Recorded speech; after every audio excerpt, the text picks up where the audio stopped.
Good morning. My name is Jay Garfield. I am the Deputy Director for the Utah Office of Energy Development, and we have a panel on the future of natural gas in the Uinta Basin with three great panelists. I'd like to invite them to come up now. If they're here, that is Tyler Jones, Rob Zaback, and Scott Potter. And I'll just introduce our panelists, and then we'll hear some quick presentations from them, then we'll get into our panel discussion. So first of all, Tyler Jones. Tyler Jones is the Senior Business Development Representative of Mountain West Pipeline, which is a subsidiary of Williams since 2023. Tyler has 15 years of energy industry experience in his role. Since joining Mountain West Pipeline in February, he's driven key commercial initiatives across multiple markets, and including expanding takeaway capacity for the Uinta Basin and optimizing transportation to meet downstream demand. Previously, Tyler led a gas system planning at BHE GT&S, where he managed the gas system planning team. We're also very excited to have Rob Zaback. Rob currently serves as the reservoir manager at Koda Resources. Rob is an engineer with 15 years of experience across all range of petroleum engineering disciplines, and Rob has been with Koda and Middle Fork over the development of the asset since it was purchased in 2018 from QEP. He most recently worked as an exploration engineer for Anadarko Petroleum and working on projects in all the basins throughout the Rockies and advising on exploration projects throughout the onshore U.S. Prior to that, Rob served in multiple engineering disciplines at Encana Oil and Gas, which is now Ventive. And finally, we have Scott Potter. Scott is the managing director of business development and a senior consultant with RBN Energy, LLC, which is based in Houston. Scott has almost 40 years of experience in the oil and gas industry. He has an emphasis on natural gas trading. Scott actively participates in RBN's consulting engagement focus on crude oil, natural gas, and NGLs. Scott has worked with Northern Natural Gas and co-founded Aquila Energy, which developed into one of the industry's leading natural gas marketing companies. We are so excited for all three of our panelists and the discussion we're about to have. But for these presentations, we'll first turn it over to Tyler Jones. Thank you. Thanks, Jake. I hope it's okay I steal your lectern for just a moment. I appreciate the opportunity, the invitation to be here on this panel provided by the Uinta Basin Energy Summit. I thank all the sponsors here for making this happen, and I really appreciate each one of you for bringing the energy and power to the world. As we all know, Uinta Basin is a net exporter of energy. Utah, net exporter of energy. United States, net exporter of energy. We here are powering the world with the work we're doing, and I appreciate that. I want to take a minute to introduce Williams. And I'm going to start with my favorite part of Williams. Williams is a leader in responsibly operating the natural gas midstream sector. In doing that, Williams has shown a great commitment to an environmental strategy that really makes a meaningful difference. Williams was the first midstream company to participate in the United Nations Oil and Gas and Oil Methane Partnership 2.0, which is an initiative that uses measurement and documentation to track methane emissions within the operating area.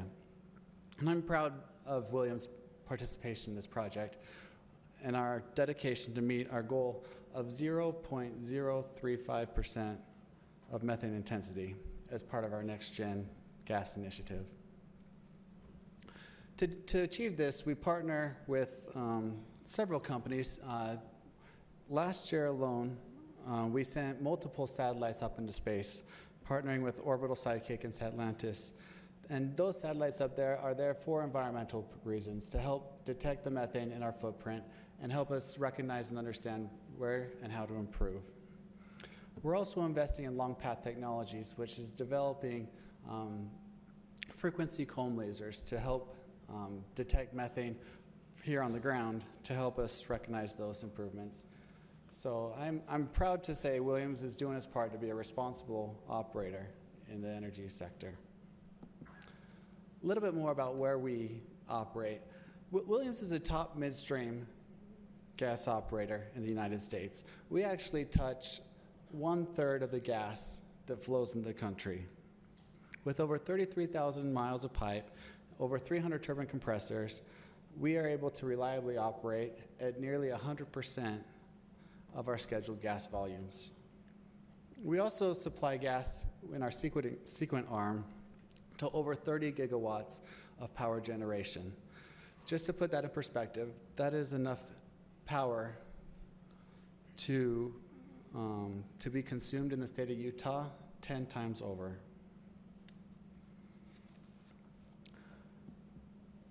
A little bit closer to home in our region, Williams operates multiple interstate gas pipelines, including Northwest Pipeline, which spans from Colorado up to the Canadian border in Washington.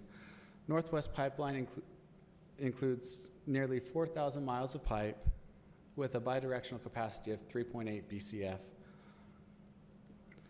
Mountain West Pipeline is located in Colorado, Utah, and Wyoming. Including Mountain West Pipeline, Overthrust, and the White River Hub, which we operate, we have a capacity of over 8 BCF of transportation capacity. And in storage, we have a working gas capacity of over 60 BCF of firm and interruptible storage. Mountain West Pipeline has a proven history in the Uinta Basin, going back over 60 years. In 1961, Mountain West Pipeline, then known as Questar Pipeline, built its first pipeline in the basin to connect the production in the Uinta Basin with its central demand into the Wasatch Front. About 10 years later, they extended that with pipes up to Altamont and Bluebell processing plants. In 2011, we looped our mainline 40 line to get to Chipeta to bring unprocessed gas into the processing facility there at Fiddler, as well as another line parallel in the right-of-way to bring that processed gas back to the Wasatch Front and markets to the west. Just last year, we doubled our capacity to feed into Chipeta with our Uinta Basin expansion project, totaling 250,000 decatherms of capacity now that we can take to be processed. And we are committed to a strong future in the basin as well. We're currently marketing a Uinta Basin Expansion 2, which is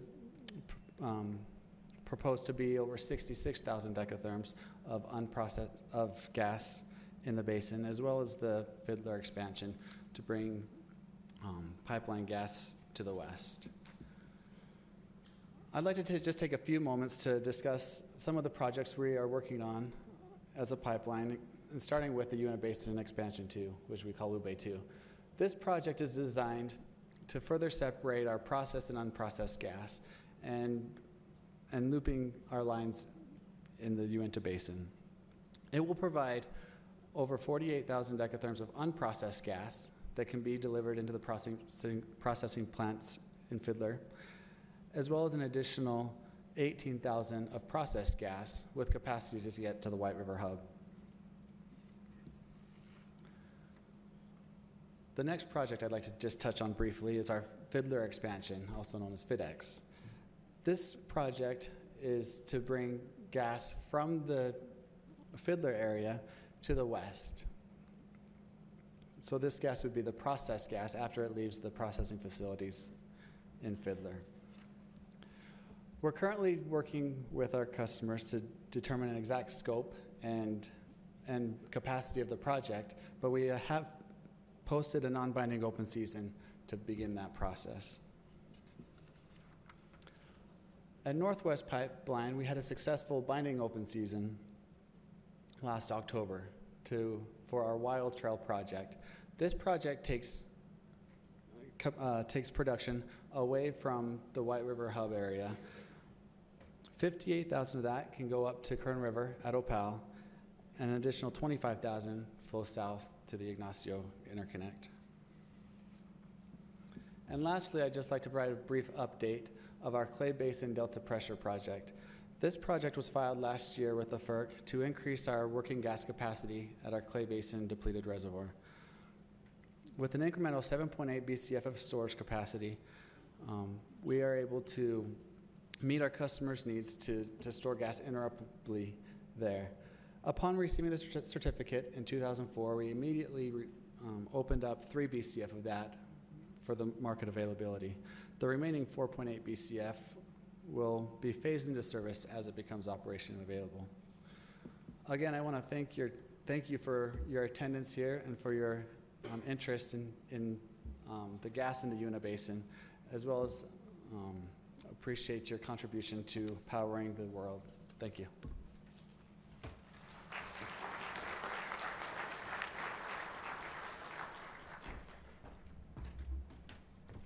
Hey everyone, some of you might recognize me. I spoke last year, so I recognize a lot of faces out there. Thank you for inviting me back. I'm excited this year to talk about natural gas. I know the last couple of years it's been about the oil side purely, which is good. That's where a lot of the activity has been. But as you know me from Koda Resources, and so just a little background on Koda. I didn't put any slides together. Getting approval for my private equity seemed like a lot of work for this, so I didn't want to go through that rigmarole. But Koda has been in the basin since 2018. We purchased the Red Wash field from QEP. We've been the only active operator on the gas side of the basin, really since then. We've had a rig running since 2021, and we've consistently had 2 to 3 rigs running in the basin throughout that entire time period. We have 2 rigs running today. We've grown our gas production in Red Wash from excuse me, about 60 million a day to today we're doing 250 million a day. So continue to really grow on the gas side of the basin. I know we've talked a lot about takeaway, and Tyler kind of talked about what Mountain West can do on the 250 decatherms coming out of Fiddler, and that's where the majority of our gas is sold. I'll talk a little bit about that next, but Koda's continued to grow. A lot of you will know us as Middle Fork Energy Uinta, and then last year we actually bought Karis G&B, and so we closed that acquisition in October of last year with an effective date of August. And so since then, we've drilled our first pad there in the G&B asset, and we're continuing to grow that. So Koda is the largest natural gas producer in Utah. We produce about 420 million cubic feet a day. And so we're continuing to grow that production with those 2 rigs we have running and really working through a lot of what we'll talk about today. So I'm excited about that. One thing about natural gas in the Uinta Basin, we've always talked about the Central Basin and the issues we have taking gas out of the basin, right? That's really been a Central Basin problem. On the gas side, when we look at what we've seen from a fundamental standpoint, gas in Northwest Rockies actually receives a premium from the rest of the U.S., basically. And so what we've seen over the last 4 to 5 years is we sell our gas to California markets. And so the Mountain West pipeline, where the majority of the gas coming out of the basin goes, that has received a premium of anywhere from 50 cents to, I think it was January of 22 or 23, we actually received a $10 premium over Henry Hub. And so that has been a huge piece of how we've been able to grow our gas in the Uinta Basin. And I think that's something we'll talk about today. I know my next panelists will be talking about the fundamentals of just the natural gas overall, but I think the fundamentals of the Uinta Basin have really been what has allowed Koda to grow that gas into the infrastructure's been there. A lot of that infrastructure was built out by Kerr-McGee, EOG, Anadarko back in early 2000s, and so you have processing capacity of over a BCF a day. You have takeaway of over a BCF a day.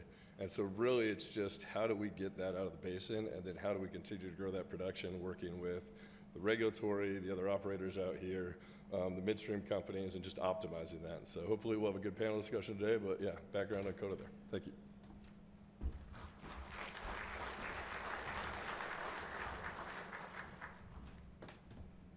All right, Scott Potter with RBN Energy, and to say that I'm excited to be here is an understatement. It's 40 degrees cooler than it was in Houston when I left. There's no humidity here, versus I had to change my shirt at the airport in Houston, so thank you. I also want to say thank you for inviting me. The history behind it, I got an email from Ricky saying we'd really like you to be on a panel. And then a couple days later, John Halsey from Williams said, we'd really like you to be on a panel. And a couple days later, Reed Page says, I'd really like to be on a panel. I said, okay, maybe I need to be on a panel. So, and then one other thing, kudos to this event.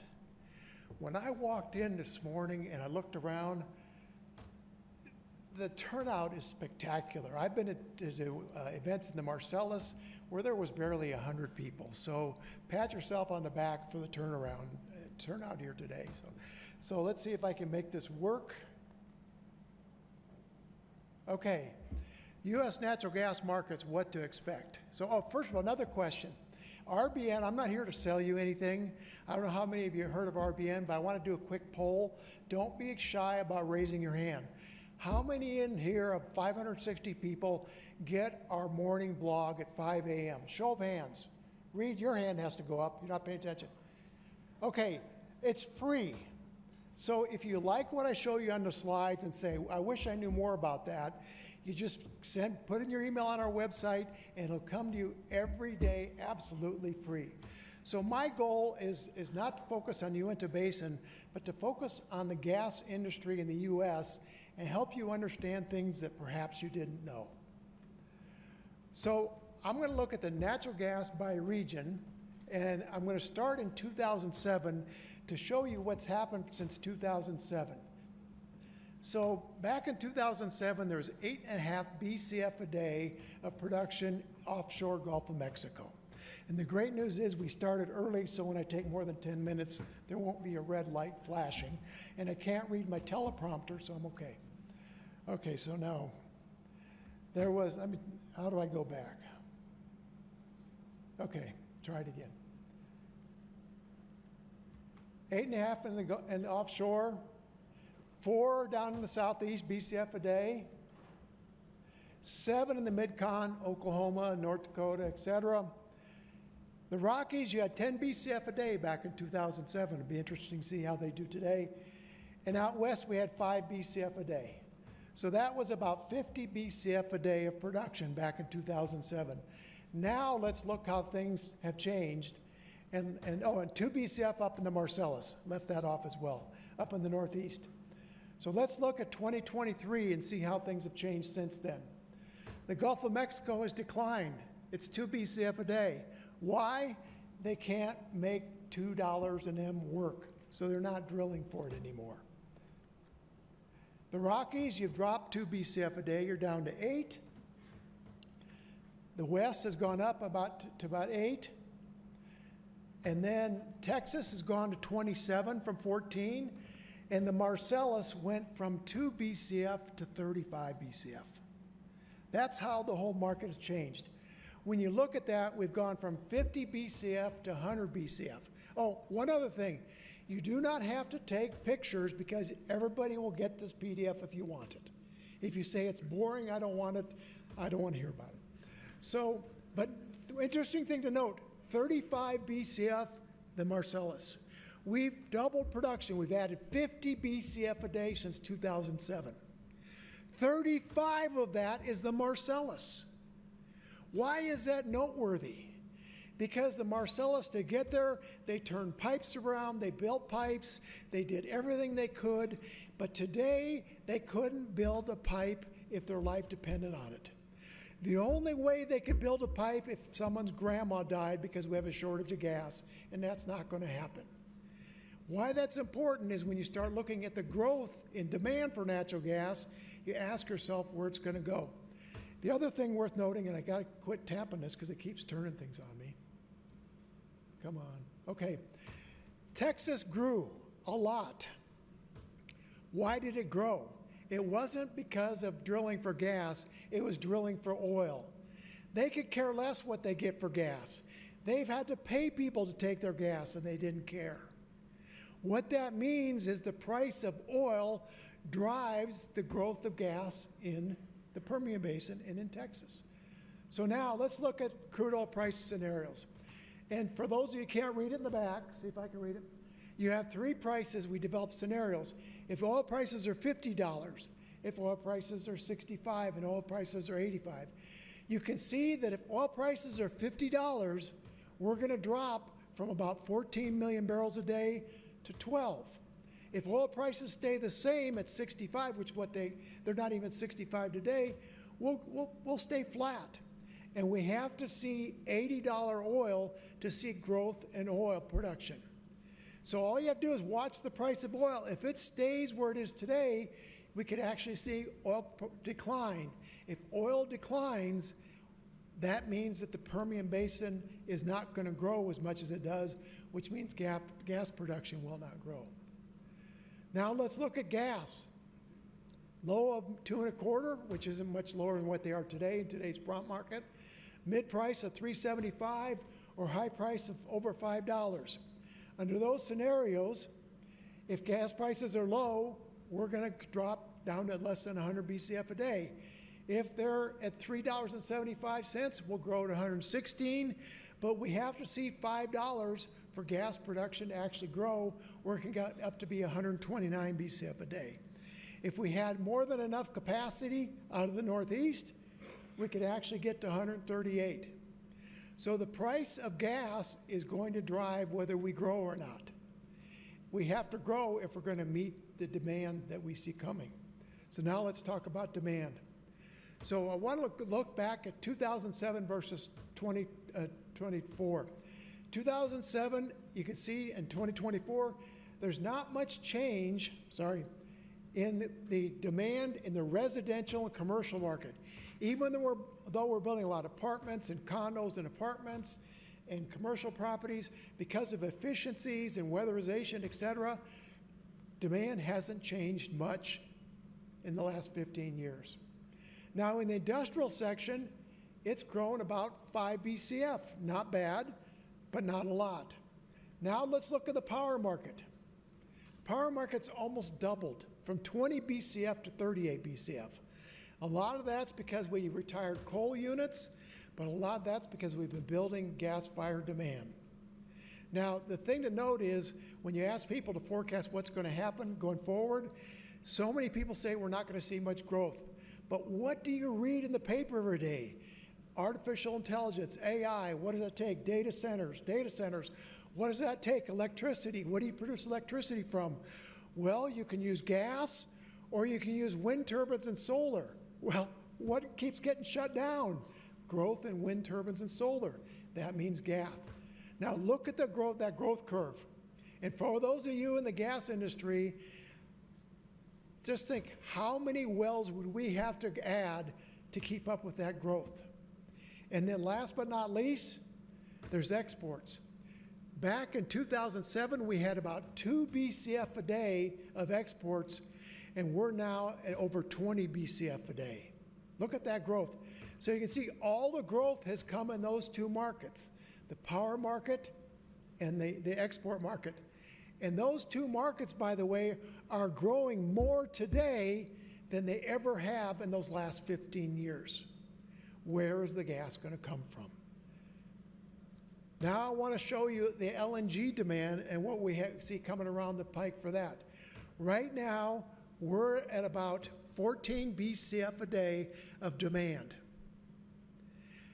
We're a 100 BCF a day market, a little more. So about 15% of every molecule produced is being put on ships today. But let's look, though that's online. FID, what does FID stand for? I learned not to assume everybody knows the acronym. Financial investment decision. That means these guys, the companies that are developing them, have got the financing, they have signed contracts, and if they're not turning dirt, they're getting ready to turn dirt. You can see by about 2028, we're going to go from 15 BCF, to about 38 BCF, more than double. 32 BCF, more than double in about 4 years. Where's the gas going to come from? And then we have a lot of others that are wannabes, and you add those all up, and you can get to over 50 BCF. Newsflash for everybody who doesn't remember the first slide. In 2007, total production in the U.S. was 50 BCF. We could be potentially putting more gas on ships than we produced back then. And where's it going to come from? It's not going to come from the Marcellus Utica, which contributes 70% of the growth from 2007 to 2024 because we don't have any more pipelines. So when you look at the outlook for gas and gas prices and gas demand for the Uinta Basin and other areas in the Rocky, it looks really, really promising. So a couple more last slides, and then I'll turn it back over to the panel. A lot of people are concerned of what's going to happen in Canada. Can't the Canadians just send gas down here and serve the West Coast and stimulate our demand? And that's what I want to answer.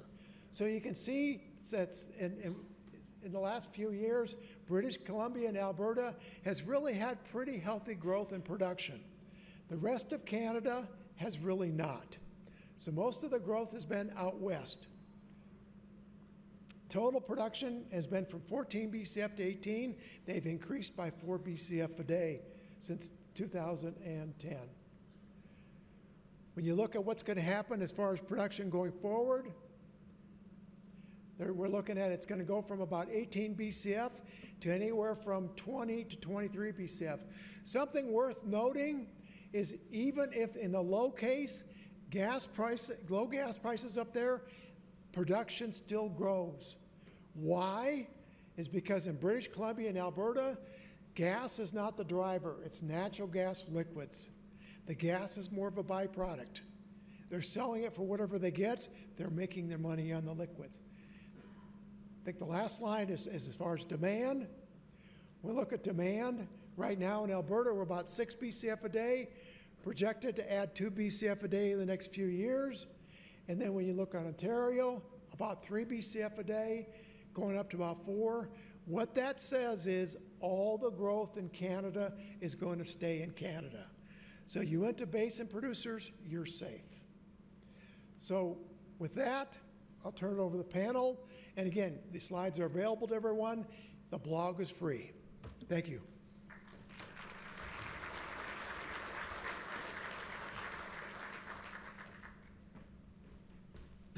Well, thank you all so much. It's great to hear about all the investments that your companies are putting into Utah. And Scott, it's so great to have the overview of what's happening with natural gas across the entire U.S. market. So before we get into the detailed questions, I just want to fundamentally ask, what is it that's making the Uinta Basin an attractive place for investment in the natural gas industry relative to other basins, and what are challenges you see that, if any, that could harm Utah or the Uinta Basin's competitiveness compared to other basins around the country?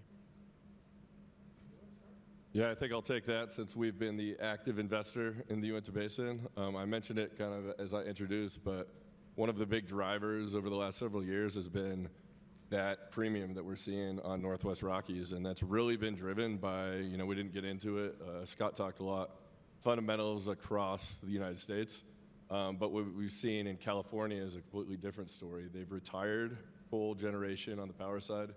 They've gotten rid of storage on the natural gas, like Aliso Canyon, a couple of their things they did there. So they limited the amount of storage, and so they really had to import more natural gas. They weren't using less energy necessarily. Obviously, they've replaced a lot of their energy with renewables, but what we see from a demand standpoint is the natural gas was increasing demand, so they were able to pull in that demand from other states. And so that's where the Rockies have been. Scott talked about this too. The Rockies have gone down in production. So gas production went from 10 BCF in 2007 to 8 BCF, and it's continuing to drop. And so when you have an increasing demand coming from that area out of California, and you see the same thing Washington, Oregon, and we're decreasing production, you just end up with a pull on price. And so what we've seen is some really premium prices through the winter. It's very seasonal, but over the last year, we actually saw premium prices in the summer as well because of that demand. They're just pulling that gas to meet their power needs. And so that's been a huge piece of it. And then I'd say the other thing has been the new technologies. What we've been able to do in Red Wash and G&B. We're a vertical driller. We're one of the few companies out there that are still drilling vertical gas wells, but we're able to bring new technologies from the Piceance Basin, from some of the other areas of the Rockies, and introduce that to Uinta Basin, and we've seen amazing results. I think I talked last year, but our wells compete with the best wells in the Marcellus, Utica from a F&D standpoint. And so, if you're able to get that production for that cost with a premium price, it's a great place to invest. One thing I'd like to say is, I talked about our blog, and we get 45,000 people get the blog every day. So it drives a lot of inbound calls, and there's still a lot of private equity money and other money that's looking for some place to invest in the oil and gas industry. And when you look at the basins like the Permian Basin and the Marcellus Utica and the Haynesville, everything for the most part is spoken for. So if they want to find somewhere where there's still opportunities, we're constantly getting calls of, hey, we want to know about the Uinta Basin because we're looking at putting money in it. That's a good sign. Great. Yeah, and also, I think Utah is a great place because going back to the establishment of the state, it was the crossroads of the West, right? It's where everything went through from the east to west. It had to go through Utah to get there.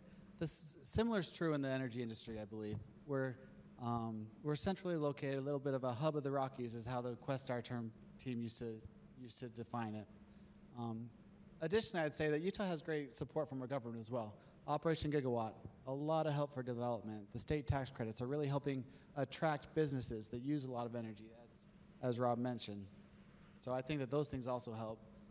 Not to mention the reserves that we find in the Uinta Basin are invaluable. I think not only do we have abundant gas, but we also have all the crudes that a lot of people are producing for that are very lucrative as well. So I think with all that together and the existing infrastructure we have that we can grow from, I think it's a great place to be right now today. Great. Well, it's great to hear all the a positive outlook for natural gas here in the Uinta Basin.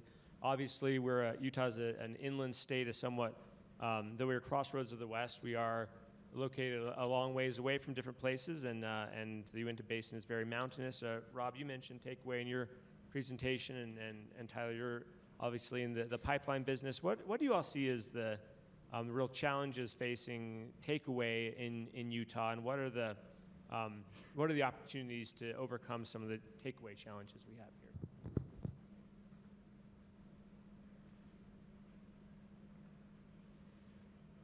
That's a great question. Thank you. I think as far as the takeaway challenges goes, Mountain West is fully subscribed, as many of you know, to get the gas to the west still.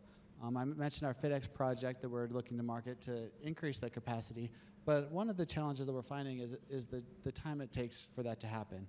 A typical 7C filing project in the natural gas world requires 3 to 4 years to get the engineering done, the permitting done, the construction complete. And that's really a long timeline and for people who need the gas in either today or in 12 to 18 months. And so I think by finding, and they also require a lot of capital investment, which can't be paid for in short-term contracts either. So by putting together long-term contracts as well as a vision of growth in the future, I think that that's going to allow the industry to create the projects that are needed to improve the takeaway capacity. Yeah, and just to dovetail on what Tyler's saying there, he mentioned Mountain West is fully subscribed, but we obviously have several different price points coming out of the Uinta Basin. That's going to be what's taking us down south to California, but we have WIC that's going to the north. We have Northwest Pipe. We have ways to get over to CIG. And so to me, there is ample takeaway from the basin. I talked about the processing capacity. We have the processing. We have the downstream pipes built, and so we don't have that same issue that you see in Appalachia where, Scott had mentioned there's no more gas coming out. You're not seeing interstate pipelines where you're crossing state boundaries, and so you're really dealing with the pipe we have.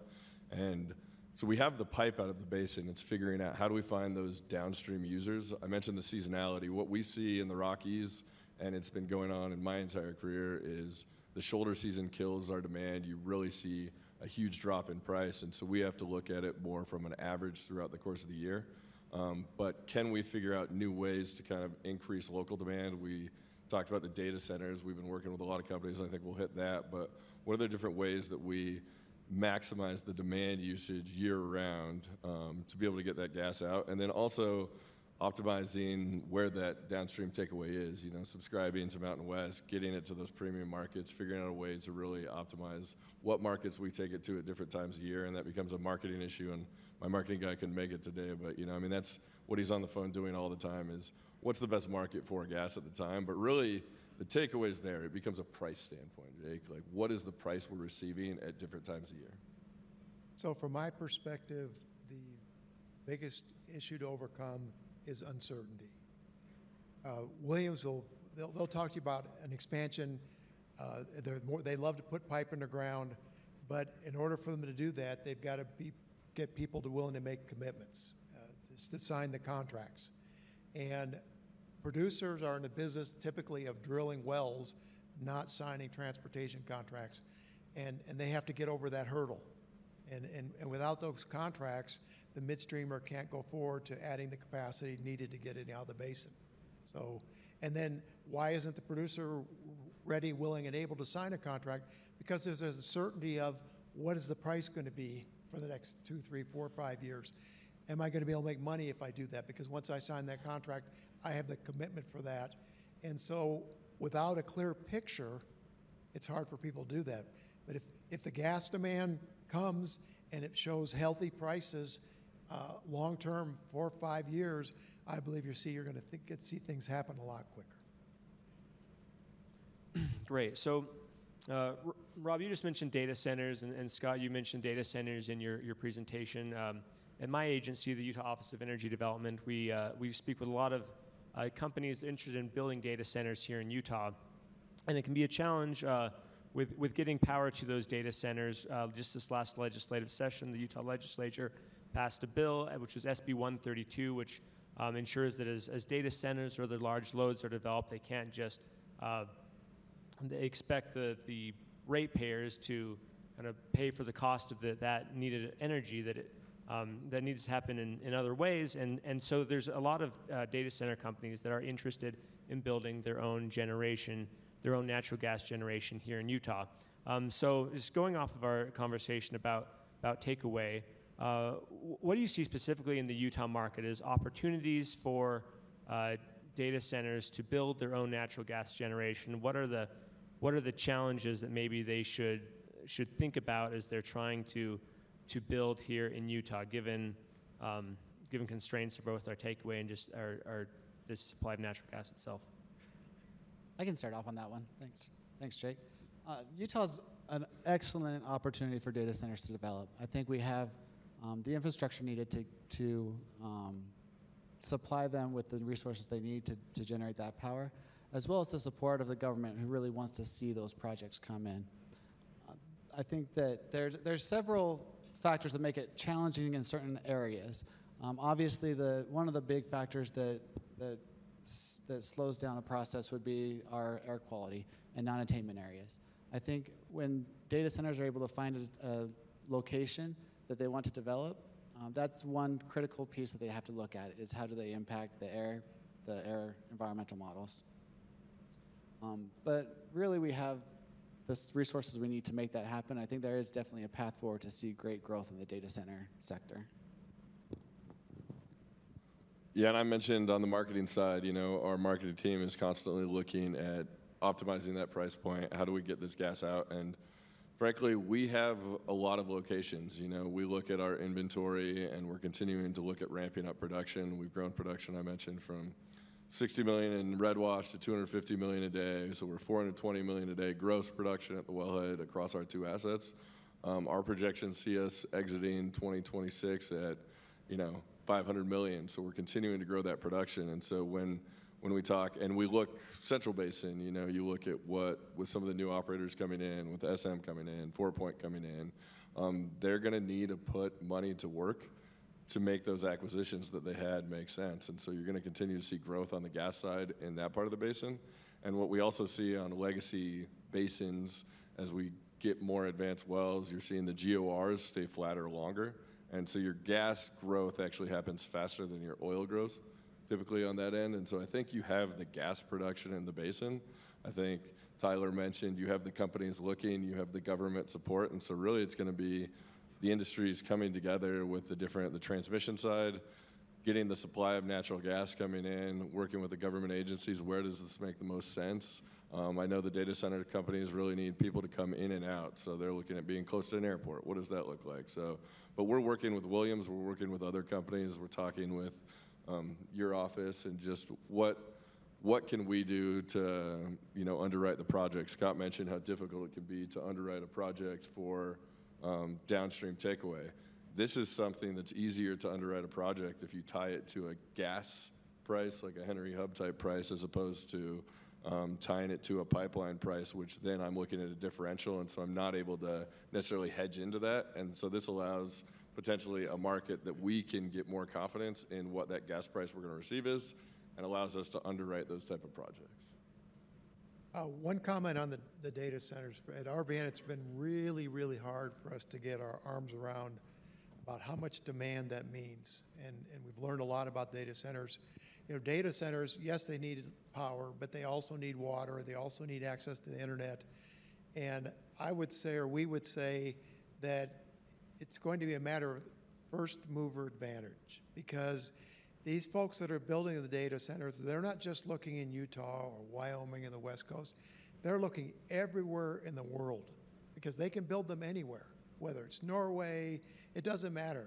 And so whichever ones they can get built first, that's what they're going to do. And the risk is, if the process is too slow, is waking up and saying, you know what, they don't need it anymore, because they've made their commitments. So they're looking everywhere. They're not just looking in one area. So you got to keep in mind, make sure you understand all their needs. And yes, you may be the gas component, but if they need water, make sure that they have access to that. They need access to the internet. Make sure you can help them check all the boxes, because you want to get them to sign the contracts with you before they do it with somebody else. Great. Well, thanks for sharing that. I want to ask about tax credits now. And this might be a question primarily for Rob, but I'd love to hear from all of you. The state of Utah has a tax credit program called the High Cost Infrastructure Tax Credit, that's actually run by my agency, the Utah Office of Energy Development. Historically, this tax credit has not been very utilized. However, there has been recent changes from the Utah legislature, which now allow a drilling and completion costs to be factored into this tax credit, and I think that's made it a lot more attractive. And Koda Resources is the first company that's taken advantage of this change. So, Rob, I'd be interested to hear what your perspective on how that use of that tax credit, the high cost infrastructure tax credit, could change the outlook for natural gas development in the basin, and if either of you, or Rob or Tyler, or Scott or Tyler, if you have any other things to add, that'd be great as well.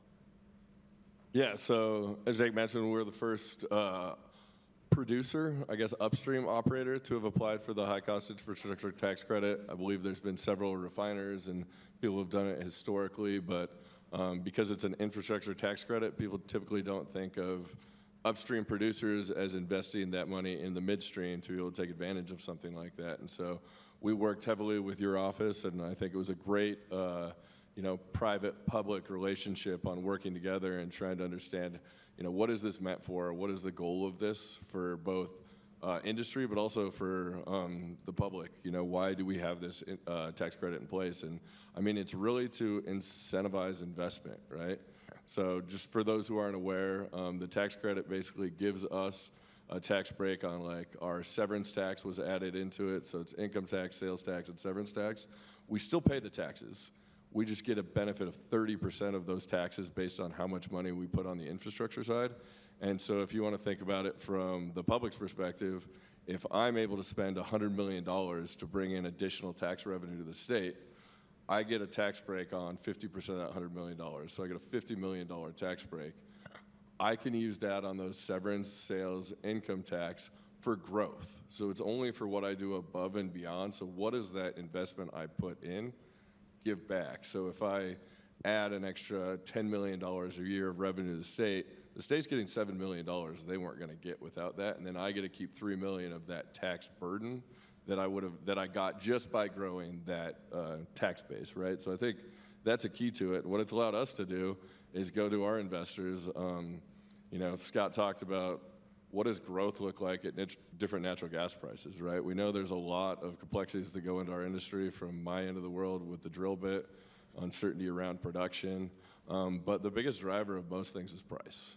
For us, the uncertainty around oil and gas price, we can hedge to a certain extent, but that uncertainty around price is always makes it difficult for an investment decision. And so if we can have something like this in place with the tax credit, I'm looking at, we, as part of our infrastructure we put in Redwash, spent $220 million to put in that infrastructure to be able to take the gas out of Redwash and get it to Chipeta and Iron Horse. And so that allows me to go to my investors and have more certainty around, hey, even if we see a lull in prices, we'll get some of that. That severance tax will go down, but I'm not paying as much on the tax end, right? So it allows us, I would say, a little more certainty around what we're going to receive or what we're going to pay on the tax side, and just flexibility with the price point, right? It allows us to be a little more competitive at a little lower price.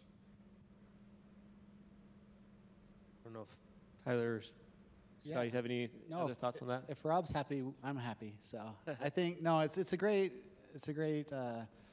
help to really booster the economy. I think it brings a lot of business, attracts a lot of growth in the state. Well, thanks. Well, I want to ask more of a political question now. Right now, we have a presidential administration in Washington, D.C. that's very favorable towards natural and gas development, as well as a Congress, and we saw some of that with the One Big Beautiful Bill. We all know that the previous administration was less favorable to natural gas development, particularly on the methane side, and that if there's a presidential administration that's not favorable to natural gas development, that particularly impacts Utah, where so much of our production is on federally owned lands, often on the Bureau of Land Management lands. We would love for this current environment, this current pro-natural gas mantra from the presidential administration to last for long term, but unfortunately, politics, nothing lasts forever. Wondering what your thoughts on what could Utah do, either, or what could private industry in Utah do, or the state government do right now to make the gains, make the progress we're making right now, make it last longer, make it more durable, even if we get a new presidential administration in a couple years that brings back some of this, some of the old regulations that we saw during the past administration. Yeah, that's a great question. Thank you, Jake. I mean, presidents are going to come and go, and certainly they're going to always have their fingerprint on what happens in the society. I think that as far as what we can do as a state or as an industry or as a society to keep energy strong in our country is to create the reform in the permitting process to make the projects happen. Emergency orders are one thing, but those things are just as easy to take out as they are to put in. Williams is actively working to create lasting permitting reforms to help us have more predictable outcomes and predictable expectations of what do we need to do a project. So going into the process, we'll know what's expected, and we'll be able to be more successfully build the infrastructure needed in the country, as well as have that reform in a lasting document that continues on after the administration. Yeah, I would agree with Tyler. I think the key is like some of the NEPA reforms that are going through at the federal level and getting those put in place so that you have certainty around the time period of the process, and also limiting the ability of some of the NGOs and other organizations to challenge everything that's been done on the permitting side. So really taking advantage of having that friendly administration to rewrite or work through some of the rules and some of the pitfalls that we've had from a development standpoint. I think the other thing, just from a state standpoint, we know, kind of held off on some of the non-attainment stuff, and then you had Koda Little C coming down the pike, and so you had the methane emissions tax. And, as an industry, I would say it's a chance for us to be proactive. We're not dealing with that where it's getting rammed immediately, but we know that things like that are going to come. And so, in our field, our superintendent and our ops manager and everybody have done a great job on fuel gas. Like on the methane emissions, one of the big issues is all of your actuators and everything, all the natural gas used for all of that. And so what we've done is a project where we use compressed air, centralized compressed air, get that out. And so that eliminates a lot of the emissions and a lot of the safety and control equipment in our facilities. And so we would not have been able to get that in place with where the last administration was pushing that methane emission tax, but giving us the time to implement those things, knowing that eventually you are going to have some of those coming down the pike. And we also we're in a non-attainment area, right? We know methane emissions are a huge issue. And so I think you talked about the Thief Hatch program, and we've talked about other things that we can do. But what can we do from a technology standpoint that we have a little more time, a little more planning, do the regulatory stuff that might take 2 or 3 years to implement? Try to get those things in place now, knowing that eventually we are going to see some of those regulations come back. Well, I can't add a whole lot to what these guys said, but when put things in perspective, and Jake mentioned it, I've been in the industry 40 years, and I want to point something out, because I've been in the gas side most of it, but I've done the other side, is in my 40 years, I've never seen, and I mean never seen, the growth in gas demand like it is today.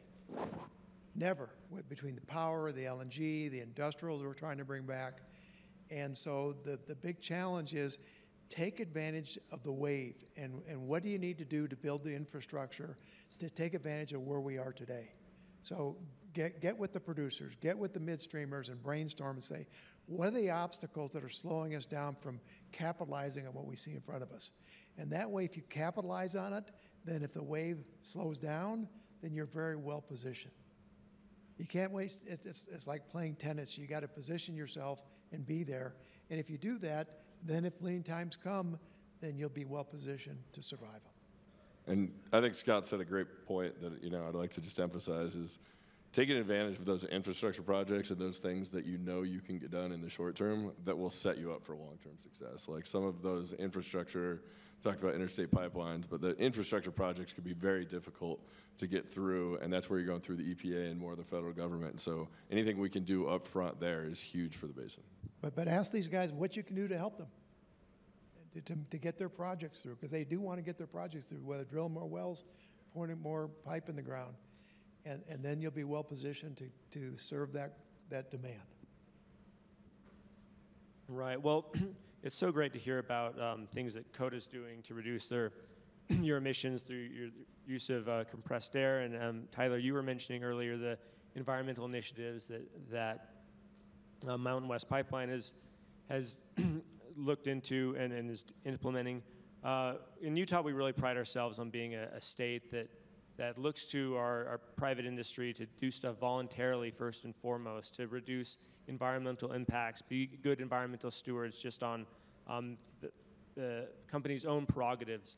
The Hatch program, I think, has been a tremendous success here in the Uinta Basin in reducing emissions. And so I'm wondering, are there other things that you see as really promising for companies in the natural gas industry and voluntarily reducing their environmental impact, reducing their emissions, and hopefully drawing less attention from the EPA to the Uinta Basin going forward? Yeah, so I mentioned the project that we worked on with the centralized compressed air. I mean, that was probably the biggest. So I kind of used that for the last one. But I mean, that's been a huge problem when we look at basins across the country. You have legacy wells. So a lot of these vertical gas wells were drilled in, anywhere from early 90s to mid 2000s. You had a massive amount of vertical gas wells drilled throughout the Rockies and other areas. You go down to Texas, you have all the wells that were drilled more like 70s and 80s on that end. And so it's very difficult as an operator to justify going into a well that's producing 10 MCF a day. It's barely paying off its operating costs to go in and put in new infrastructure. You're almost better off shutting the well in and plugging it. And so I think it goes to the creative solutions, like what our field staff was able to do and working with the BLM, the tribe, to get all the surface agreements and everything set up, because we have a ton of compressed air lines going out to, spider webbing out to all these pads and just centralizing that compressed air. But it got rid of using natural gas for all of that. And so that was a huge piece of the emissions on that end. I think also getting creative with the new technologies. A lot of people have used Crusoe and other companies. We do flyovers twice a year with several of the operators in the basin. But what are our major emission sources, and understanding those things? And so there's a lot more technology to understand those emission sources. One thing we've done is take all of our facilities indoors. So we run everything on compressed air, but all of our new facilities are actually in a building with fire eyes. So if we have any emissions, it shuts down the building. So what the EPA has done historically on a lot of the emissions calculations is they just use a coefficient. And so this coefficient is some dude in a lab somewhere decided that this piece of equipment emits this much, and that's what you're putting for your GHG emissions, your methane emissions when you're reporting the EPA. And so as we get these new technologies, I think feeding the government with better data, like using those actual calculations and what are the actual emission sources and where do we actually need to focus the problem on, as opposed to using some of these coefficients and some of these antiquated uses of where those emission sources are. Yeah, I mentioned William's participation in the OGMP 2.0 partnership where we use measurement-based detection and documentation to keep track. But as far as the basin goes, I think the producers in the basin do a great job as far as being a responsible operator to minimize the impact. And so I appreciate the efforts they've done with that. I was talking with one of our customers, and they said, as far as an environmental practice goes, it's required by them by their investors. So it's a smart business decision itself to do the right thing environmentally. And I believe that that's true, that within the private sector and within the public sector, that the companies do a great job to make sure that they're good stewards of the environment. Okay, so we've talked a lot about the federal government, things we can do to lock in gains there. However, I represent the state government, and absolutely the state government is a huge fan of the natural gas industry here in Utah, wants to be supportive however we can. That's both my agency, the Office of Energy Development, but I would say that our Division of Oil, Gas, and Mining also is very invested in the success of the natural gas industry here in Utah.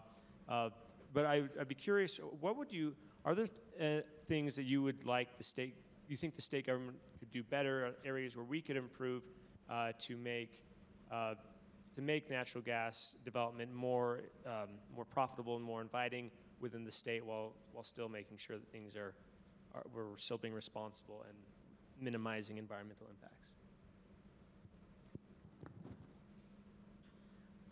I think the state's been very proactive. I think we just talked about the high-cost infrastructure tax credit, and that's something that's been around. The legislature passed it a long time ago, right? I don't know if you know when that was actually passed. I do not have a date. I should, but I can look that up. But I think just that's a great example of working things that the state's doing. It's not something that was front of mind for us, but working with Office of Energy Development, working with the state and talking about that as an opportunity to really look at that investment as something, okay, we can help underwrite this investment with this opportunity to get a break on it and for that growth that we're providing the state. So I think the proactive approach to the state on that end, and I think it's the same as we think about Udogam and even Sitla. We've talked with Sitla on some leases that they've had where they have an operator that they're having issues with, and maybe there's something going on with some wellbores. But I think the open communication with the operators is huge, and that I think the state of Utah does a great job. We come down for hearings in Salt Lake probably every 2 months, myself and our landman doing different stuff on the hearings, but just meeting with Udogam, talking with the staff there, meeting with Sitla, talking with them.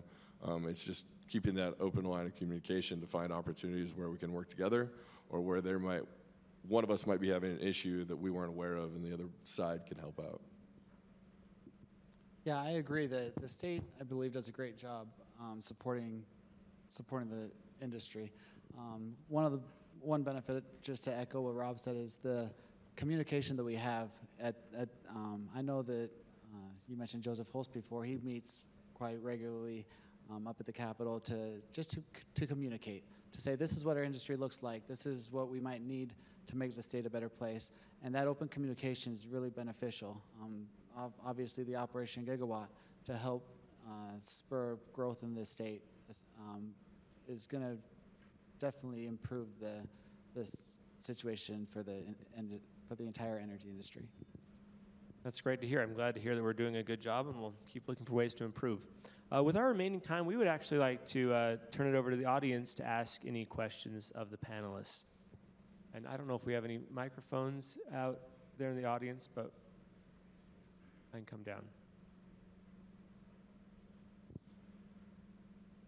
They can have my microphone if I don't have to answer any questions. Yeah, that'd be great. I can come down. But is there any, if you just by a show of hands, any questions that the audience would like to ask? I have a question for Scott. You asked the first question. I'll come down with the microphone. Now, Scott, you talk about the growth, and you look at the LNG, you look at what we've been able to do with Appalachia, with the shale revolution on a growth. You've eaten into a lot of the tier one rock. I think our ability to grow gas production at that level without associated gas production from oil is going to be very difficult. But then you talk about the potential 50 BCF a day of LNG, the data center. Where do you see things really going in the next 3 to 5 years? What gives? Because something is either on the demand side, we're not going to be able to increase the demand that much, or on the supply side, like, where do you see it going? Well, and I mentioned I've been in the industry longer than a lot of people have been around, and I remember, it's a long-winded answer, when back in the 70s, when Jimmy Carter was president, and we were running out of energy, and he said, turn the thermostats down to 68, wear a coat, and drive 55 miles an hour no matter where you live. And for the folks in West Texas, that was painful. And, you know, with the shale revolution, things have changed, and we've seen production grow from 50 BCF to 100 BCF. And there was a time when the pipelines were the only entity that could sell natural gas. They had to prove every year that they had 15 years of supply connected to their pipeline to make sure everybody got gas. With deregulation, that went away. There is no watchdog making sure that we have enough natural gas supply to meet demand. There's nobody saying, well, with all these LNG terminals coming on, is there going to be enough gas? And from my perspective as a former trader, there's nobody keeping their eye on it, and there's nobody worried about it. Because for the last 15 years, as long as you had transportation capacity, you were okay. You didn't have to, as a buyer, you did not have to worry about there being enough gas. So there's a lot of facilities being built, assets being built, where people aren't asking, do I have the next 5 to 10 years of supply? And I believe what's going to happen, whether it's a cold snap or something, there will be a time when we wake up and say, we don't have enough natural gas. And for you guys, you're going to say, my retirement is now satisfied. Because I believe you're going to see gas prices be at $5 to $6 to $7 consistently, because that's what it's going to take. And then you're going to see more drilling for gas in the Uinta. You're going to see more drilling for gas in the Eagle Ford. Oklahoma's going to come alive. Because of Haynesville, which is one of the prolific basins, there's a question, how long is it going to last? We think it's going to peak out in 2030, 2032. It's got to come somewhere else. There are tier 2 locations. In other words, not the locations we've been drilling the last few years, but the locations that need higher prices to be drilled that will be drilled. So to me, it's not a matter of if, it's a matter of a when, because I've never seen demand growth like we see today in all my 40 years. Well, thanks for sharing that, Scott. Can we have a question over here? Sure, this is, I'm Hiram Winterton from Utah Royalty Owners Association. I know that a lot of fertilizer is produced in, like China, uses a lot of natural gas. We have a lot of natural gas here. What are the obstacles for us to produce fertilizer right here in the Uinta Basin to be exported? With the advent of the railway possibly being completed and coming, I think that would solve some of the transportation issues to get it out of here. What other struggles do we have to overcome to use some of that natural gas to produce fertilizer? So at RBN, we actually looked at the railway, and it was, we talked about it here. In order for Williams to build a pipeline, they have to get commitments from folks to sign the contracts. In order before that railway can go to its FID, financial investment decision, it has to get credit-worthy counterparties to sign contracts that says, I will transport crude oil on your pipeline for the next 10 years. And in the Permian Basin, when those pipelines go to build their pipes, they can get ExxonMobil, they can get Shell, they can get a lot of these huge corporations to sign the contracts, and then they go to the bank and say, here's my contracts. The bank say, here's your checks. One of the challenges in the Uinta Basin is you don't have a lot of big producers that would have the creditworthiness that the railway could get built, and I think that's an obstacle to have. Until they get that, can't get the railway built. Until you get the railway built, you don't have improved economics for the oil to get out of the basin. You guys may have a different opinion, but that's what we're seeing. About the railway or about fertilizer?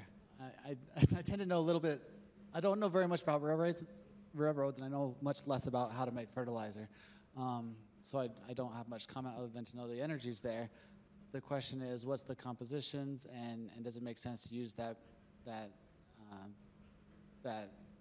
natural resource for fertilizer rather than other uses?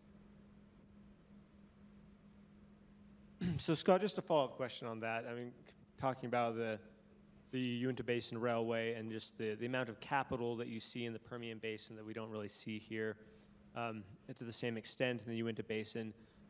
As prices go up and demand goes up, as you've described, do you foresee an environment where we'll see more of the really big players that are currently in the Permian Basin coming here into the Uinta Basin and potentially changing the economics and the amount of capital around that could make the Uinta Basin Railway, that could channel some of that capital into the Uinta Basin Railway? I don't know if you'll see the bigger players, but at the higher prices, you will see players with money willing to get in to the basin. And you could get to the point where maybe it's not the producers, because the producers at higher prices will have more access to capital. But you may see some of the trading shops, the Traffiera or some of the others that say, you know what, I'll sign a contract for that capacity because I know I can buy the oil from these guys, and there's enough of an outlook that I'll take that risk and I'll sign the contract. Makes sense. Do we have any other questions from the audience? Question right down here. There's a microphone behind you, or we can run down and bring one to you.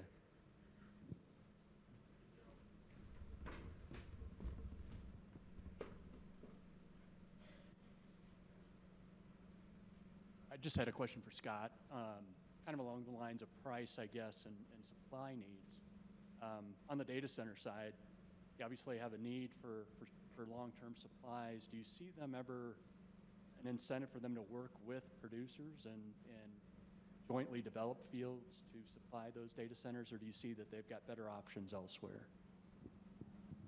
Excellent question. And as far as they will do whatever they will take needs to get the data centers done, and that provide with the best economics. So if that was and quick to market. So if they felt like, all right, this is an ideal location, we just need to make sure we have supply, and by providing the funds for the producers to drill, we'll do it.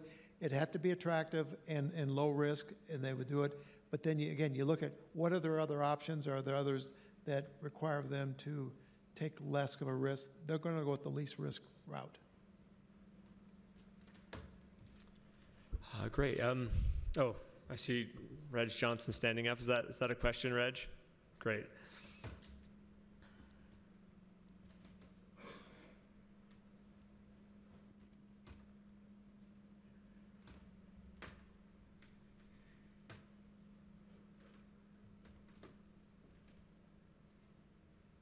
Thanks, Jake.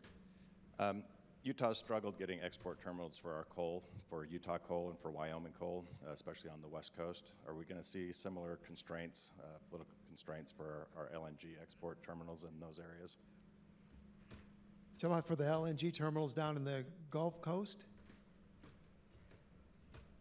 Yeah. It's on the West Coast. In Canada or in the West Coast? So if we feel like we have bureaucracy in the U.S., it's nothing compared to what they have in Canada. So the best thing to happen to Canada was Trump. So if they can, because they want to do what they can. They've got a lot of challenges, not just the bureaucracy. They got the First Nations. The British Columbia is very green. They will get some of their terminals built. They've got a couple ones that's online, and a couple more being built. We're very positive. They move slower than we do down in the Gulf of Mexico because they have a shorter year. It's harder to get people there to work, but they are coming. But they don't need as much as we have in the Gulf Coast. So they'll get built. They're just going to take time, but it's not going to be prolific like we're seeing in the U.S. Any more questions before we wrap up? All right, well, seeing none, I just want to really thank our panelists for their time and for sharing their expertise and their experience with us, and just want to give them a round of applause. And